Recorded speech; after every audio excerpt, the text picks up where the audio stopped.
ये भगवान अब आप मुझे श्रावण माह के शुक्ल पक्ष एकादशी की कथा सुनाइए। इस एकादशी का नाम तथा इसकी विधि क्या है, सो सब कहिए। श्री मधुसूदन बोले कि राजन, अब आप शांतिपूर्वक श्रावण माह के शुक्ल पक्ष की एकादशी की कथा सुनिए। इस कथा के श्रवण मात्र से ही वाजपेयी यज्ञ का फल मिलता है। द्वापर युग के प्रभाव में महेशमती नाम की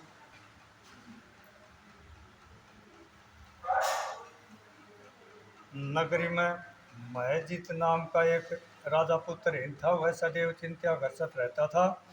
उसे वह राज्य दुखदायी प्रतीत होता था, क्योंकि पुत्र बिना इस लोक और परलोक में दोनों में सुख नहीं मिलता। ये राजा ने पुत्र की प्राप्ति के बहुत यत्न किए, परंतु वह निष्फल गए। जब वह राजा वृद्ध होने लगा तो उसकी चिंता भी बढ़ने लगी। एक दिन उस राजा ने प्रजा को संबोधित करके कहा कि मैं तो अपने जीवन में पाप ही किया और न अन्याय पूर्वक प्रजा से धन एकत्रित किया। न मैंने कभी देवता और ब्राह्मणों का धन छीना और न किसी की धरोहर ली। मैंने प्रजा को सदैव पुत्रहीन तरह पाला। मैंने अपराधियों को पुत्र और वाद्यों की तरह दंड दिए। मैंने कभी किसी से राह दिवस नहीं किया, सबको सम्मान माना। इस प्रकार धर्मयुक्त राज्य करने पर भी मैं इस समय बहुत दुख पा रहा हूँ। सो इसका क्या कारण है, मेरी कुछ भी समझ में नहीं आ रहा है। राजा महेजित की इस बात को विचारने के लिए मंत्रीगण आदि वन को गए। वहाँ वन में जाकर उन्होंने बड़े बड़े मुनियों के दर्शन किए। उस स्थान पर वे वयोवृद्ध और धर्म के ज्ञाता वह ऋषि को यथा योग प्रणाम किया और उनके सन्मुख बैठ गए और उनसे विनय करने लगे कि हे देव, हमारे अहो भाग्य हैं कि हमें आपके दर्शन हुए। इस पर लोमस ऋषि बोले कि हे ब्राह्मणों, आप लोगों की विनय तथा आपके सदव्यवहार से मैं अत्यंत प्रसन्न हूँ। अब आप मुझे अपने आने का कारण बताइए। मैं आपके कार्यों को अपना शक्ति के अनुसार अवश्य ही पूरा करूँगा, क्योंकि हमारा शरीर ही परोपकार के लिए बना है, इसमें किसी मात्र भी संदेह नहीं है। लोमस ऋषि के ऐसे वचन सुनकर सब मंत्रीगण बोले कि हे महर्षि, आप हमारी समस्त बातों को जानने में ब्रह्मा से भी अधिक हैं।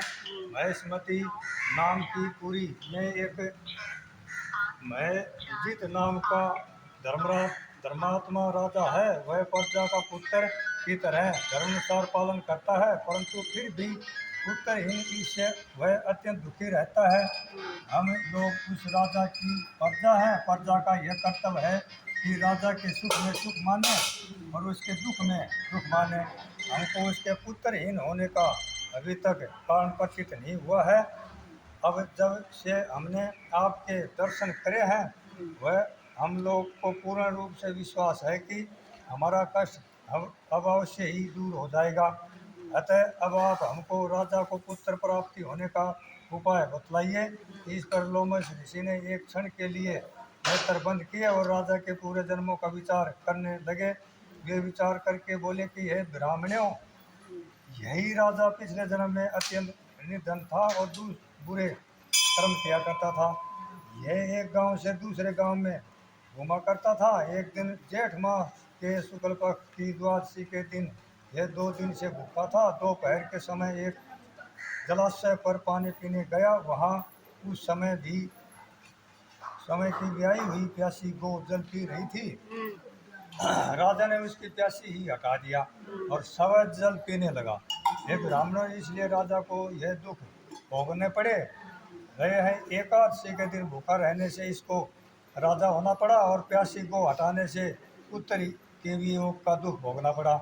इस पर सब लोग बोले कि हे महर्षि, शास्त्र में ऐसा लिखा है कि पुण्य से पाप नष्ट हो जाते हैं, इसलिए कृपा करके आप राजा के पूरे जन्म के पाप नष्ट होने के कारण का उपाय बतलाइए, क्योंकि इस पाप के क्षय होने से पुत्र रत्न की उत्पत्ति होगी। ब्राह्मणों के ऐसे वचनों को सुनकर लोमस ऋषि बोले कि हे ब्राह्मणों, यदि श्रावण माह के शुक्ल पक्ष की उत्तरदायी एकादशी को तुम सब लोग व्रत करो और रात्रि को जागरण करो और उस व्रत का फल राजा को प्रदान करो दो, तो तुम्हारे राजा को पुत्र रत्न प्राप्त होगा।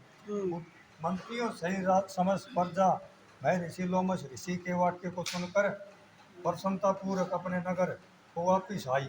उन सब लोगों ने श्रावण मास के शुक्ल पक्ष की उत्तरदायी एकादशी को लोमश ऋषि के आज्ञानुसार विधि पूर्वक व्रत किया और द्वादशी को उसका फल राजा को दिया। उस पुण्य के प्रभाव से रानी ने गर्भ धारण किया और 9 महीने पश्चात उसके एक अत्यंत तेजस्वी पुत्र रत्न उत्पन्न हुआ। हे राजन, इसलिए इस एकादशी का नाम पुत्रदा एकादशी पड़ा। जो मनुष्य पुत्र रत्न को प्राप्त करना चाहते हैं उन्हें इस एकादशी का विधि पूर्वक व्रत करना चाहिए। इस व्रत के प्रभाव से इस लोक में और सुख और परलोक में सौलभ मिलता है। बोलो ज्ञान माता माता की की जय। बोलो विष्णु भगवान की जय। नाम सुनो। उत्पन्ना उत्पन्ना मोग्धा मोग्धा सफला सफला उत्तरदा उत्तरदा सरतिला सरतिला जया जया विद्या विद्या अम्मल अम्मल आपमोचनी आपमोचनी कामदा कामदा अर्थनी अर्थनी मोहनी मोहिनी अपरा अपरा निर्जला निर्जला योगिनी योगिनी देवसनी देवसनी कामदा कामदा उत्तरदा उत्तरदा अजा अजा परिवर्तनी परिवर्तनी इंद्रा इंद्रा वासाकुशा वासकुशा रमा रमा देवध्यान देवधान पंदनी पंजनी परमा। परमा। बोलो ग्यारस माता की जय। बोलो विष्णु भगवान की जय। बोलो शंकर भोला की जय।